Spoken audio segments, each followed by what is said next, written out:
નમસ્કાર વિદ્યાર્થી મિત્રો, તો આપણે આજે ચેપ્ટર નંબર 3 પ્રવાહ વિદ્યુતની અંદર 3.11 પર આવી ચૂકેલા છે। તો આજના કન્ટેન્ટ નું નામ જે છે વિદ્યુત કોષ, ઈએમએફ અને આંતરિક અવરોધ। તો વિદ્યુત કોષની સર્વપ્રથમ આપણે વાત કરીએ તો વિદ્યુત કોષને આપણે રોજિંદા જીવનમાં બેટરી નામના શબ્દથી ઓળખતા હોય છે। કયા નામના શબ્દથી ઓળખતા હોય છે? બેટરી। ईएमएफ એ આજે નવો શબ્દ આપણા માટે છે, એને સમજવાનો પ્રયત્ન કરીશું અને આંતરિક અવરોધ એટલે શું એ પણ સમજવાનો પ્રયત્ન કરીશું। તો આપણે એક વિદ્યુત કોષ બરાબર છે, તો એની એક આકૃતિ દ્વારા પ્રશ્નને સમજવાનું સ્ટાર્ટ કરીએ। તો તમે આકૃતિની અંદર દેખી શકો છો કે એક કાચનું પાત્ર લીધેલું છે। એ કાચના પાત્રની અંદર આપણે વિદ્યુત દ્રાવણ ભરીએ છીએ। શું ભરીએ છીએ બચ્ચા પાર્ટી? વિદ્યુત દ્રાવણ ભરવામાં આવે છે। હવે આ વિદ્યુત દ્રાવણની અંદર તમે આકૃતિમાં દેખી શકો છો કે બે ઇલેક્ટ્રોડ લીધેલા છે। એક ઇલેક્ટ્રોડ જે હશે અલગ અલગ ધાતુના ઇલેક્ટ્રોડ લઈશું એટલે એક ઇલેક્ટ્રોડ ધન ઇલેક્ટ્રોડ તરીકે વર્તશે અને જે બીજો ઇલેક્ટ્રોડ હશે એ ઋણ ઇલેક્ટ્રોડ તરીકે વર્તે છે। તો અહીંયા P ધન ઇલેક્ટ્રોડ કે જેને પોઝિટિવ ઇલેક્ટ્રોડ બોલાય એટલે મેં અહીંયા કેપિટલ P લખેલું છે। ઋણ ઇલેક્ટ્રોડ નેગેટિવ ઇલેક્ટ્રોડ એટલે મેં અહીંયા N થી લખેલું છે। તો અહીંયા આપણે જે વિદ્યુત દ્રાવણની અંદર ઇલેક્ટ્રોડ્સ જે છે એને સંપૂર્ણપણે નથી ડૂબાડતા, અંશતઃનો મતલબ તમે આકૃતિમાં પણ દેખો છો કે વિદ્યુત દ્રાવણની અંદર આપણે જે ઇલેક્ટ્રોડ છે એને અંશતઃ એટલે અપૂર્ણ ડુબાડવામાં આવે છે। તો અપૂર્ણ અહીંયા ડુબાડેલા છે। તો આ રીતે જે આખી રચના થાય છે બચ્ચા પાર્ટી, એ રચના થાય છે વિદ્યુત કોષની રચના થાય છે। કોની રચના થાય છે? અને વિદ્યુત કોષની। અને તમે સૌ જાણો છો કે જે વિદ્યુત કોષ દ્વારા આપણે રાસાયણિક ઊર્જાનું વિદ્યુતીય ઊર્જામાં શું કરી શકીએ છીએ? રૂપાંતરણ કરી શકતા હોઈએ છે। તો અહીંયા એક વિદ્યુત કોષની તમે રચના દેખી। તો ચાલો હું થોડું વર્ણન કરી લઈએ આપણે। તો અહીંયા આપણે વર્ણન કરીએ તો અહીંયા લખ્યું આકૃતિમાં દર્શાવ્યા મુજબ એક કાચના પાત્રમાં યોગ્ય વિદ્યુત દ્રાવણ ભરવામાં આવે છે। તો અહીંયા ડોટેડ લીટી ભૂલી લીટીથી મેં બતાવેલું છે કે વિદ્યુત દ્રાવણ ભરેલું છે। આ વિદ્યુત દ્રાવણમાં બે વિદ્યુત ધ્રુવો એટલે આપણે શું બોલતા હોય છે? ઇલેક્ટ્રોડ્સ। તો ઇલેક્ટ્રોડ્સ અંશતઃ બરાબર છે ડુબાડવામાં આવે છે, બરાબર છે। તો અંશતઃ ડુબાડવામાં આવે છે। તેમાં એક ધન ઇલેક્ટ્રોડ કે જેને આપણે કેપિટલ P કીધું અને એક જે ઋણ ઇલેક્ટ્રોડ છે એને આપણે અહીંયા બચ્ચા પાર્ટી કેપિટલ N થી ઓળખીએ છીએ। શેનાથી ઓળખીએ છીએ? કેપિટલ N થી ઓળખીએ છીએ।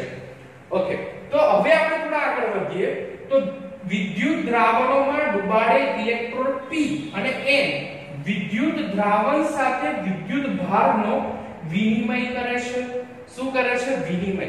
હવે આ શબ્દ સમજવાનો પ્રયત્ન કરીએ કે જ્યારે આ ઇલેક્ટ્રોડ્સ ને અંશતઃ વિદ્યુત દ્રાવણની અંદર શું કરવામાં આવે? ડુબાડવામાં આવે। તો આ ઇલેક્ટ્રોડ્સ જે છે એ વિદ્યુત દ્રાવણ સાથે શું કરશે? વિદ્યુત ભારનો વિનિમય। વિનિમયનો મતલબ શું થશે? આપલે કરશે। જ્યારે આકૃતિ દ્વારા હું તમને સમજાવું। અહીંયા આકૃતિમાં બતાવ્યું મેં કે જ્યારે વિદ્યુત દ્રાવણની અંદર ઇલેક્ટ્રોડ્સ રાખવામાં આવે છે તો તમે આર્ગોનિક્સનો આયનીકરણનો સિદ્ધાંત તો સમજો છો કે જે આપણા વિદ્યુત દ્રાવણની અંદર રહેલા જે ઋણ વિદ્યુત ભારો જે અહીંયા બતાવેલા છે મેં, તો ઋણ વિદ્યુત ભારો એ ધન વિદ્યુત ભાર તરફ એટ્રેક્ટ થશે, ધન ઇલેક્ટ્રોડ તરફ એટ્રેક્ટ થશે અને ઋણ વિદ્યુત ભારિત જે ઋણ વિદ્યુત ભારિત કણો જે છે એ ધન ઇલેક્ટ્રોડ તરફ એટ્રેક્ટ થાય છે।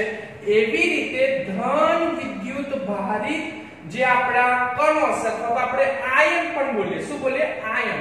ધન વિદ્યુત ભારિત જે આયનો છે એ ઋણ વિદ્યુત ભારિત ઇલેક્ટ્રોડ તરફ શું થાય છે?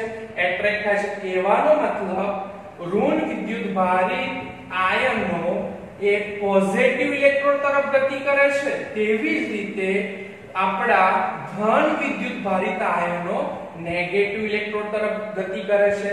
મતલબ અને વિદ્યુત ભારનો વિનિમય થયો કહેવાય કે ના થયો કહેવાય? તો આ રીતે વિનિમય થાય છે।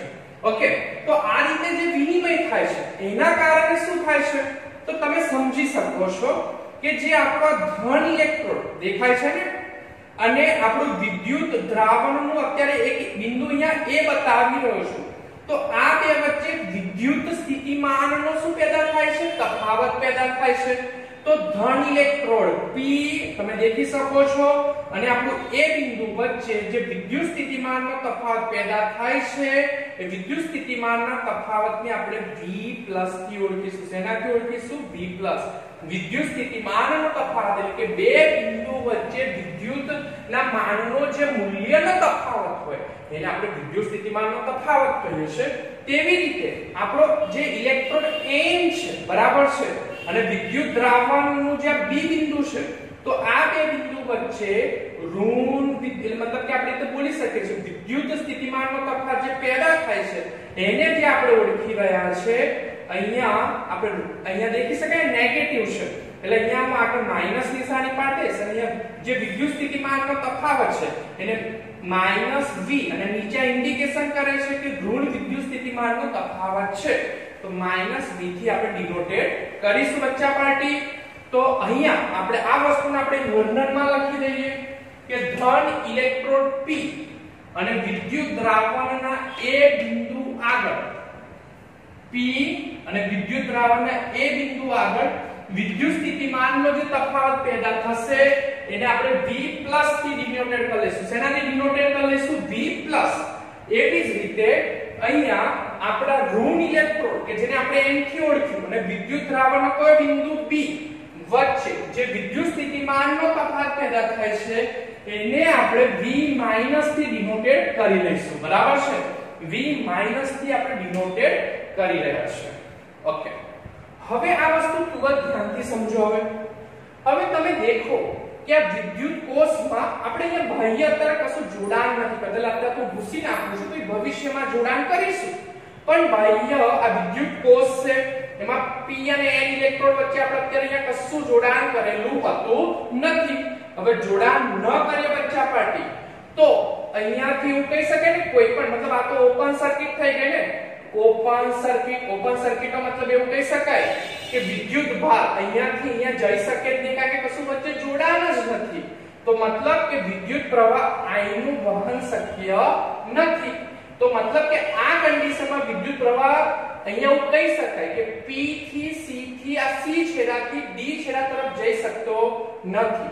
તો વિદ્યુત પ્રવાહ તો નથી વહી શકતો, પણ હવે આપણે જો વાત કરવી હોય તો P ઇલેક્ટ્રોડ અને N ઇલેક્ટ્રોડ વચ્ચે આ બે વચ્ચે એટલે આ એક બિંદુ છે P બિંદુ છે કે જે ધન છે અને N બિંદુ ઋણ છે. વિદ્યુત પ્રવાહ તો નથી જઈ શકતો, પણ આ બે છેડા વચ્ચે એક પ્રકારના મૂલ્યનો તફાવત તો કહી શકાય કે ના કહી શકાય. એક્ઝામ્પલ તરીકે હું તમને એવું કહી શકું કે એક પાઇપ દ્વારા અપર ટાંકી અને લોઅર ટાંકીને કનેક્ટ કરેલો છે અને વચ્ચે જે નળ કનેક્ટ કરેલો છે તો નળ જ બંધ છે ઉપરના ટાંકીનું પાણી નીચે આવી શકતું નથી. તો એનો મતલબ શું થયો બચ્ચા પાર્ટી? એનો મતલબ એવો થાય છે કે ઉપરનું જે રહેલું પાણીનું મૂલ્ય વધુ હશે કોના કરતા? નીચે. મતલબ કે બે પાણી વચ્ચે એક સ્થિતિના મૂલ્યમાં તફાવત પેદા થયેલો છે.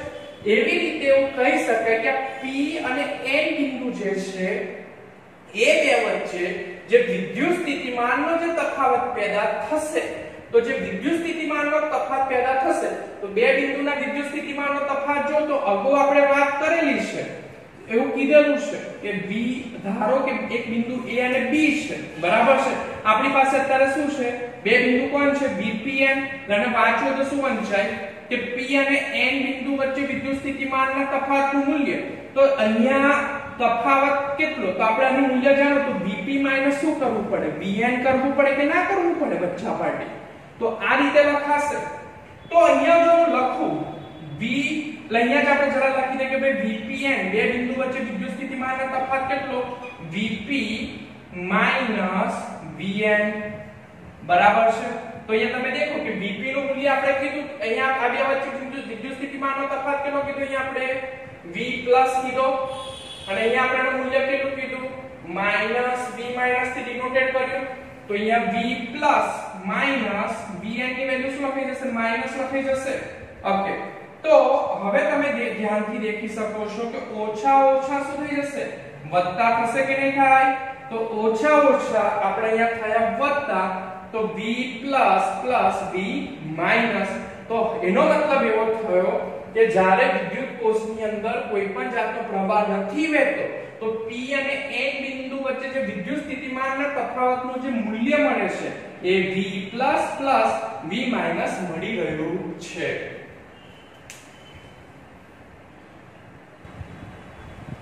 તો હવે આપણે જે વાત કરીશું, હવે ખૂબ જ ધ્યાનથી દેખજો. તો એનો મતલબ એ રીતે થાય કે જ્યારે p અને n ઇલેક્ટ્રોડ્સ વચ્ચે કોઈ પણ પ્રકારનું બાહ્ય જોડાણ, કશું અત્યારે આપણે જોડ્યું નથી, ત્યારે જે કશું પણ જોડવામાં ન આવે ત્યારે p અને n વચ્ચે જે વિદ્યુત સ્થિતિમાનનો જે તફાવત રચાય છે તો એને આજથી આપણે ઓળખવા જઈ રહ્યા છે વિદ્યુત કોષનું વિદ્યુત ચાલક બળ. શું કહીશું બચ્ચા પાર્ટી?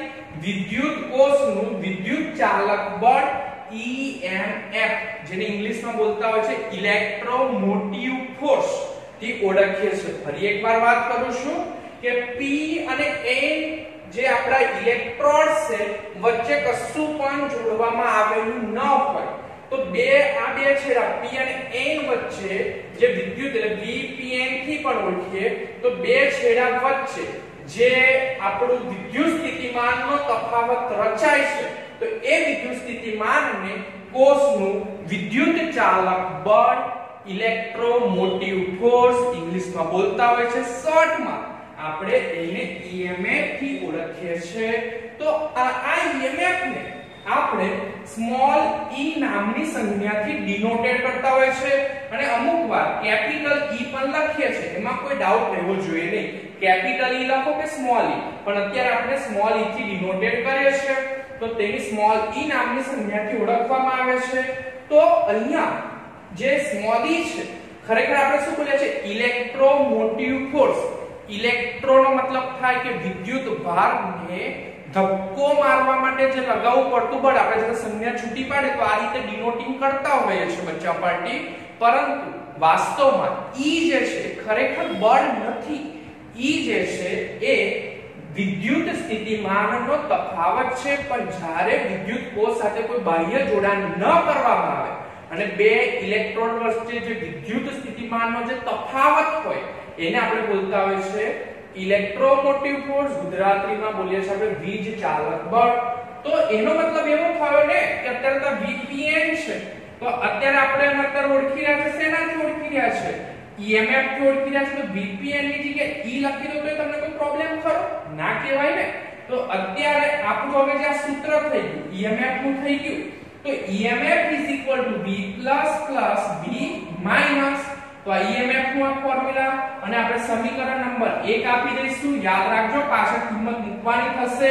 તો સમીકરણ નંબર 1 શું બતાવે છે? Small e is equal to જે EMF છે is equal to B++ B minus અને EMF નો એકમ પણ વોલ્ટેજ છે, જે તે વિદ્યુત સ્થિતિમાનના તફાવત જેને આપણે રોજિંદા જીવનમાં વોલ્ટેજ બોલીએ છીએ તેનો એકમ વોલ્ટ છે, એટલે EMF નો પણ એકમ શું છે બચ્ચા પાર્ટી? વોલ્ટેજ છે. તો આ રીતે આપણે આજે વિદ્યુત કોષ, અત્યારે આપણે વિદ્યુત કોષ અને EMF ની માહિતી મેળવી. હવે ચાલો આપણે આગળ આંતરિક અવરોધ જોઈએ અને એક સૂત્ર ફોર્મ્યુલા પ્રૂવ કરીએ. તો આપણે સમીકરણ 1 ની અંદર મેળવ્યું કે EMF E B++ B minus. હવે થોડુંક આપણે EMF ને જો સારી રીતે આગળ સમજવું હોય તો હવે આપણે થોડા કિસ્સાઓ દ્વારા સમજવાનો પ્રયત્ન કરીશું. થોડુંક હવે ટાસ્ક થોડો અઘરો આવી રહ્યો છે તો દરેક મારી વસ્તુને તમે સૌ ધ્યાનથી સાંભળજો. તો આકૃતિને ચાલો આપણે ધ્યાનમાં લઈએ. તો હવે પહેલા મેં જ્યારે આગળ બાહ્ય અવરોધ નતો જોયો, બરાબર છે, તો તે વખતે P અને N વચ્ચેના જે છેડા હતા આપણા, તો P અને N છેડા વચ્ચે જે વિદ્યુત સ્થિતિમાન વચ્ચે તફાવત મળ્યો એને આપણે EMF કહી દીધું. પણ હવે તમે દેખો કે મેં આકૃતિની અંદર હવે બાહ્ય અવરોધ જોડી દીધો છે. તો તો બાહ્ય અવરોધ જોડી દીધો વિદ્યાર્થી મિત્રો, તો પેલો વિદ્યુત પ્રવાહ પહેલા C થી D તરફ નતો જઈ શકતો, પણ હવે અવરોધ જોડી દીધો એટલે કે હવે પરિપથ કેવો થાય છે, પૂર્ણ થાય છે. એટલે પૂર્ણ થશે એટલે કે જે વિદ્યુત પ્રવાહ જે છે એ આપણા વિદ્યુત કોષના ધન ધ્રુવથી C થી D, D થી N, N થી B, B થી A, આવી રીતે B થી A એટલે A થી પાછો P, એટલે આવી રીતે આપણો આખો પરિપથ પૂર્ણ થશે અને વિદ્યુત પ્રવાહનું વહન સ્ટાર્ટ થઈ જશે. અને વિદ્યાર્થી મિત્રો આ જે વહન હશે સ્થાયી વહન હશે. સ્થાયી વહનનો મતલબ આપણે આગળ વાત કરી ચૂકેલા છે કે સમયની સાપેક્ષે જે પ્રવાહનું મૂલ્ય અચળ રહે તો એવા પ્રવાહને આપણે સ્થાયી પ્રવાહ કહીએ છીએ. અને હંમેશા વિદ્યુત પ્રવાહની દિશા આપણે બેટરીના ધન છેડાથી થઈ પરિપથમાં થઈ બેટરીના ઋણ છેડા તરફ આવતી હોય છે.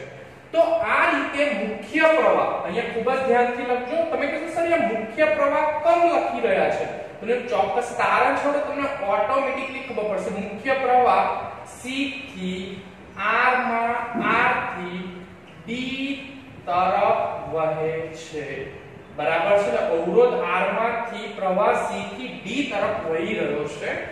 ઓકે, હવે એક વસ્તુ તમે ધ્યાનથી સમજો કે સ્થાયી પ્રવાહ જાળવવો હોય, બરાબર છે, તો તમે રસાયણ વિજ્ઞાનની અંદર વિદ્યુત કોષનો અભ્યાસ કર્યા તો તમને યાદ હશે વચ્ચે સાર સેતુ જોડવામાં આવે છે. તો સાર સેતુ જોડીએ છે તો એના કારણે જે આપડા વિદ્યુત ભારિત આયનો છે એ બેલેન્સ રહી શકે અને એના કારણે વિદ્યુત પ્રવાહનું નિર્માણ જે વહન રહે એ સ્થાયી પ્રકારનું હોય.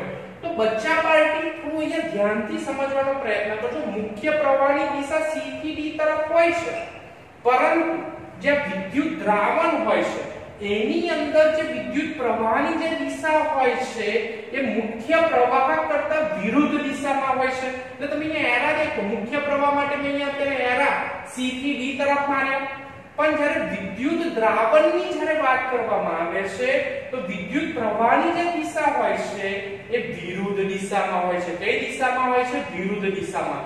એટલે કે મુખ્ય પ્રવાહ P થી N તરફ આવતો હોય તો વિદ્યુત દ્રાવણમાં વિદ્યુત પ્રવાહની જે દિશા હોય છે N થી P તરફની હોય છે. કઈ તરફની હોય છે? N થી P તરફની હોય છે. તો આ વસ્તુ યાદ રાખજો કે સ્થાયી પ્રવાહ જાળવવા માટે વિદ્યુત દ્રાવણની અંદર ની જે વિદ્યુત પ્રવાહની જે દિશા હોય છે એ મુખ્ય પ્રવાહની દિશા કરતા કઈ દિશામાં આપણે લેતા હોઈએ છીએ? વિરુદ્ધ દિશામાં. અને તે પ્રકારની રાસાયણિક પ્રક્રિયા પણ થતી હોય છે તો વિરુદ્ધ દિશામાં હોય છે. તો અહીંયા આપણે લખ્યું કે સ્થાયી પ્રવાહ જળવાય તે માટે વિદ્યુત કોષ કે જ્યાં વિદ્યુત કોષ છે, બરાબર છે, તો વિદ્યુત કોષમાં વિદ્યુત દ્રાવણમાંથી એટલે વિદ્યુત દ્રાવણ જે છે તો વિદ્યુત દ્રાવણમાંથી જે પ્રવાહ જે વિદ્યુત દ્રાવણમાંથી જે પ્રવાહ છે એ તમે દેખી શકો છો કે ઋણ ઇલેક્ટ્રોડ N થી ધન ઇલેક્ટ્રોડ તરફ હોય છે. એટલે N થી P તરફની હોય છે. એટલે મુખ્ય પ્રવાહની દિશા આ દિશામાં હોય તો જ્યારે વિદ્યુત દ્રાવણની અંદર જે વિદ્યુત પ્રવાહનું છે વહનની દિશા જે સાર સેતુની વાત તમને કેમિસ્ટ્રીમાં કરેલી છે એ મુજબ ઋણ ધ્રુવ N થી P તરફ લેતા હોય છે. એટલે આમાં કન્ફ્યુઝન બહુ થવાનું નહીં. આપણે આવી રીતે યાદ રાખી શકીએ છીએ કે મુખ્ય પ્રવાહ કે જે અવરોધમાંથી પ્રવાહ પસાર થાય છે C થી D તરફ હોય છે અને વિદ્યુત કોષની અંદર જે પ્રવાહનું વહન થાય છે સ્થાયી પ્રવાહ જાળવી રાખવા માટે તો એ આપણે એવી રીતે લઈએ કે B થી A તરફ એટલે કે મુખ્ય પ્રવાહની વિરુદ્ધ દિશામાં લેતા હોય છે. બહુ કન્ફ્યુઝન થવાનું નહીં. ઓકે, તો આ રીતની દિશા હોય છે. તો હવે આપણે ત્રીજું નામ સમજવાનો પ્રયત્ન કરીએ, આંતરિક અવરોધ. હવે આપણે અહીંયા દેખ્યું કે જ્યાં વિદ્યુત દ્રાવણ છે એમાંથી વિદ્યુત પ્રવાહ આ દિશામાં પસાર થઈ રહ્યો છે. તો વિદ્યાર્થી મિત્રો કોઈ પણ પદાર્થ એટલે કે જે પ્રવાહી સ્વરૂપે રહેલો હોય, ઘન સ્વરૂપે રહેલો હોય કે વાયુ સ્વરૂપે રહેલો હોય અને વિદ્યુતનું વહન કરવા માટે સક્ષમ હોય, પણ એની અંદર મહદઅંશે થોડાક પ્રમાણમાં અવરોધ હોય જ. કોઈ પણ પદાર્થનો અવરોધ શૂન્ય હોય તેવું શક્ય બની શકતું નથી વાસ્તવિકતાની વાત કરીએ તો. જ્યારે આ વિદ્યુત દ્રાવણની અંદર વિદ્યુત પ્રવાહ B થી A તરફ આપણે લઈ રહ્યા છે, તો વિદ્યુત પ્રવાહ આ દિશામાં વહેતો હોય, શું બોલું સમજ પડે છે તમને? તો આ દિશામાં જ્યારે વહેતો હોય તો આની અંદર થોડાક પ્રમાણમાં અવરોધ તો હશે કે નહીં હોય? હશે જ ને. તો એના કારણે અવરોધ હશે. તો આપણે એવું કહીએ કે A અને B બિંદુ વચ્ચે વિદ્યુત સ્થિતિમાનના તફાવતને V કહીએ, બરાબર છે? અહીંયા હું થોડા મોટા અક્ષરે લખી રહ્યો છું, V તો આપણે સૌ અંશનો નિયમ જાણીએ છીએ, V શું થશે? I. આપણે મુખ્ય સૂત્ર મુજબ R લખીશું, પણ અહીંયા તો આપણે અહીંયા જે વેલ્યુ લેવા જઈ રહ્યા છે V I અને R ની જગ્યાએ હું લખી સ્મોલ r, તો V સ્મોલ r, મતલબ કે B અને A બિંદુ વચ્ચે વિદ્યુત સ્થિતિમાનનું સૂત્ર આપણને મળી રહ્યું છે IR. અને કોઈ પણ યાદ રાખીશું કે કોઈ પણ દ્રાવણ હોય કે કોઈ પણ પદાર્થ હોય, કોઈ પણ પ્રવાહી હોય, એનું પોતાનું પરિમિત એટલે કે ચોક્કસ આંતરિક અવરોધ હોય જ છે. તો લો આંતરિક અવરોધની વ્યાખ્યા બની ગઈ. તો વિદ્યુત દ્રાવણ કે જેમાંથી વિદ્યુત પ્રવાહ વહે છે, મેં બતાવ્યું કે વિદ્યુત દ્રાવણ કે જેમાં B થી A તરફ વિદ્યુત પ્રવાહ વહે છે, તો વિદ્યુત દ્રાવણને પણ પોતાનો પરિમિત શું હોય છે? ચોક્કસ મૂલ્યનો અવરોધ હોય છે. તો જે પરિમિત અવરોધ હોય છે, તો વિદ્યુત દ્રાવણનો પોતાનો જે પરિમિત અવરોધ છે બચ્ચા પાર્ટી, એને આપણે આજથી આંતરિક અવરોધ કે બેટરી વિદ્યુત કોષનો પોતાનો આંતરિક અવરોધ ઇન્ટરનલ રેઝિસ્ટન્સ થી ઓળખવાના છે. તો તેને એની સંજ્ઞા આપણે સ્મોલ r થી આપી દીધી. સમજ પડી? તો આ આંતરિક અવરોધની વાત થઈ ગઈ. કે ફરી એકવાર જોઈ લઈએ કે વિદ્યુત દ્રાવણમાંથી અહીંયા આપણે વિદ્યુત પ્રવાહ જે વહે છે, જે B થી A તરફ વહે છે, તો વિદ્યુત પ્રવાહ એટલે કે જે વિદ્યુત ભારની જે ગતિમાં જે વિરોધ કરનારો જે પરિબળ હશે, એટલે વિદ્યુત દ્રાવણને પોતાનો પરિમિત અવરોધ હોય છે, તો તેને કોષનું આંતરિક અવરોધ કહે છે, જેને આપણે સ્મોલ r નામની સંજ્ઞાથી ઓળખીશું. તો આજથી આંતરિક અવરોધ એટલે એવો શબ્દ આવે કે બેટરી, તમને પરીક્ષામાં દાખલાની અંદર એવું પૂછાય કે ભાઈ પરિમિત આંતરિક અવરોધ r નું મૂલ્ય આટલું છે, તો પરિમિત આંતરિક અવરોધ એવો શબ્દ આવે તો ત્યાં આપણે એને સ્મોલ r નામની સંજ્ઞાથી ઓળખીશું. કયા નામની સંજ્ઞાથી ઓળખીશું? સ્મોલ r નામની સંજ્ઞાથી ઓળખીશું. તો આપણી વાત થઈ આંતરિક અવરોધની વાત થઈ.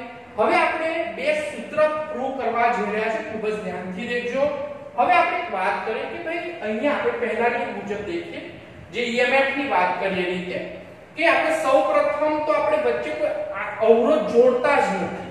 અવરોધ જોડતા નથી એટલે મતલબ વિદ્યુત પ્રવાહ અહીંયાથી આ દિશા અહીંયા આ બિંદુ પર પહોંચી નથી શકતો. તો એનો મતલબ એ રીતે લખાય કે અહીંયા r ની જે કિંમત છે અનંત છે. અનંત એટલે કે ઇન્ફિનિટિવ, મતલબ અવરોધ એટલો મોટો છે કે વિદ્યુત પ્રવાહ જઈ જ નથી શકતો. એવું ગણી શકાય ને? તો સૌપ્રથમ આપણે કન્ડિશન ધારી લઈએ છે કે ધારો કે વચ્ચે જે કોઈ અવરોધ જ ના જોઈએ, મતલબ કે વચ્ચે જે હવા હોય, હવા, તો એ તો બહુ અવાહક કહેવાય. અવાહક મતલબ કે વિદ્યુત અવરોધ એનું મૂલ્ય ખૂબ જ ઊંચું હોય.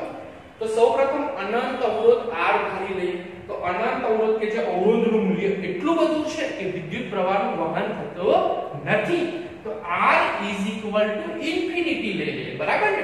તો આપણે ઓહ્મના નિયમના સૂત્ર મુજબ સૂત્ર યાદ રાખવાનું મુખ્ય, એમાંથી સૂત્રનો કરતા વારાફરતી બનાવતા રહીએ. તો અહીંયા આ ઓહ્મનું સૂત્ર છે r v/i. તો અહીંયા આપણે i ના સૂત્રનો કરતા બનાવીએ તો શું લખાય? v/r લખાશે.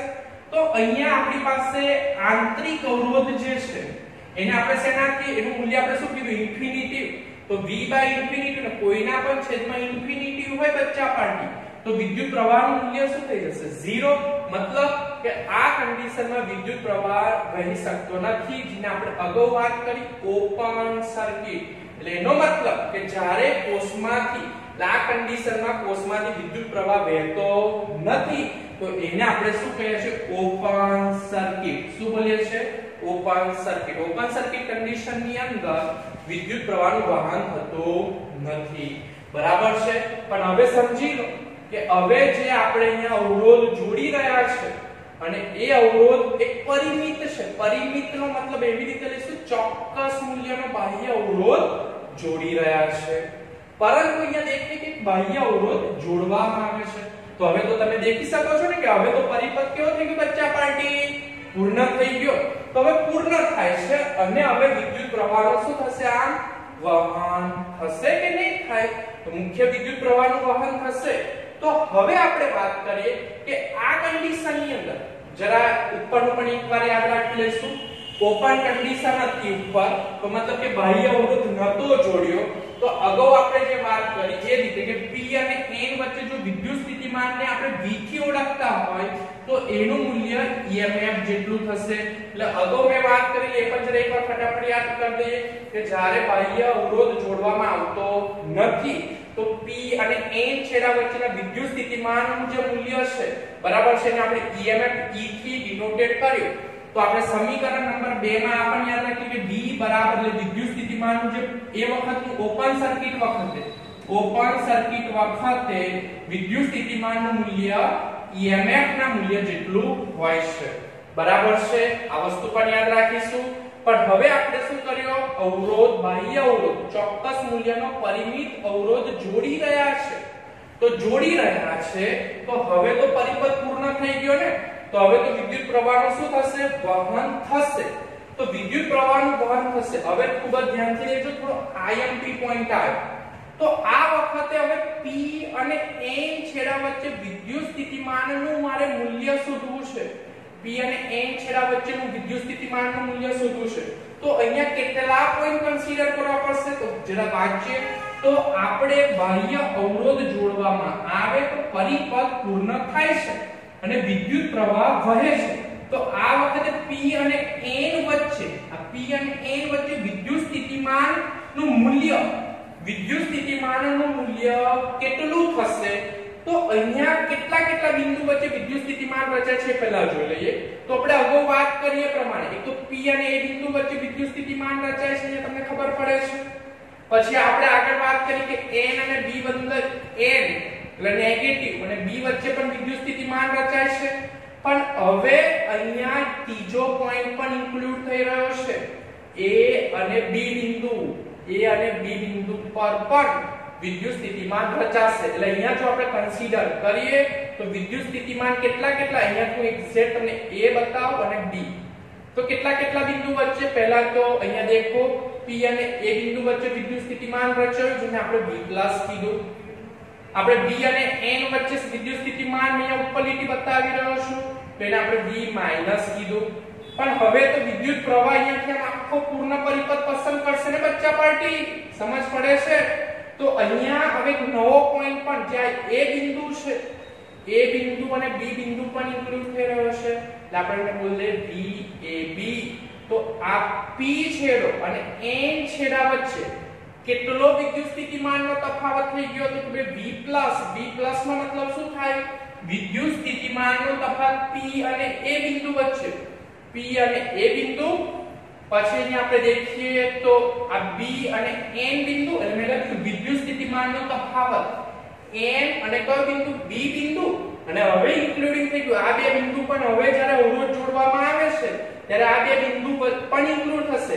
તો A અને B બિંદુ જે દેખાય છે આ બે બિંદુ વચ્ચે પણ વિદ્યુત સ્થિતિમાનનો તફાવત હશે. તો વિદ્યુત સ્થિતિમાનનો તફાવત હશે. તો ચાલો P અને A બિંદુનું નામ તો શું છે? P અને A બિંદુને આપણે ઉપર આપણે V+ થી ઓળખેલો. તો P અને A બિંદુ વચ્ચેના વિદ્યુત સ્થિતિમાનને આપણે અહીંયા V+ કહીએ. પછી N અને B વચ્ચેના વિદ્યુત સ્થિતિમાનને આપણે શેનાથી ઓળખી લીધેલું છે આગળ? V-, બરાબર ને? એટલે વિડિયો રિપીટ કરીને આગળ જોજો, મેં કીધેલું જ છે V-. પણ હવે જે નવું ઇન્ક્લુડ કર્યું છે VAB.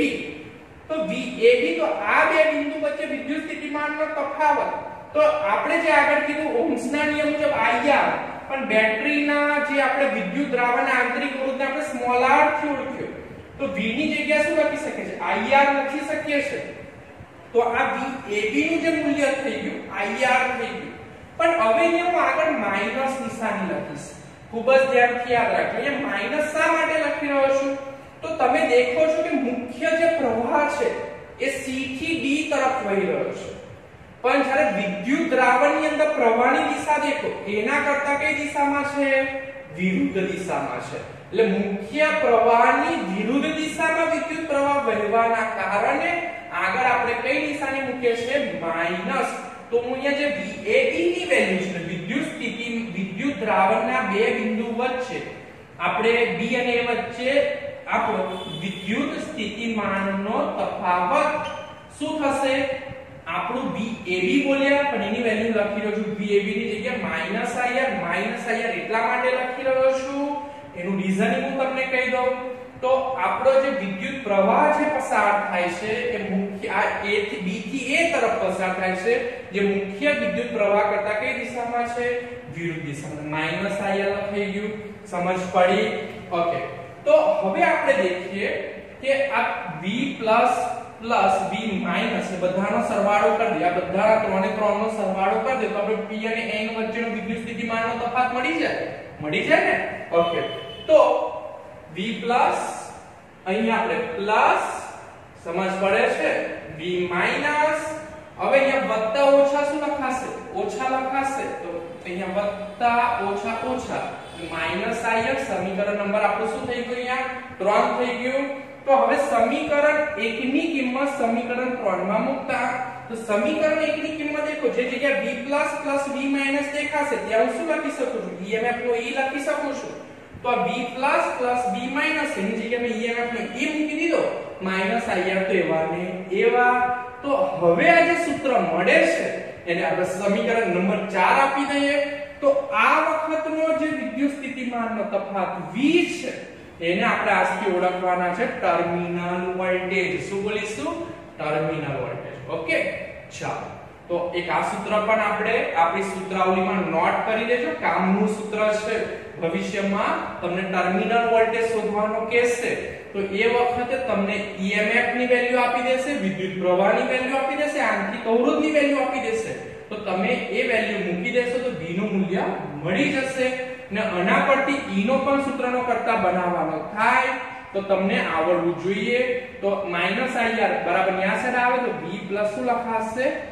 IR લખાશે, કારણ કે બરાબર ન્યા સાઈડ આવે તો માઈનસ નિશાની પ્લસ થશે.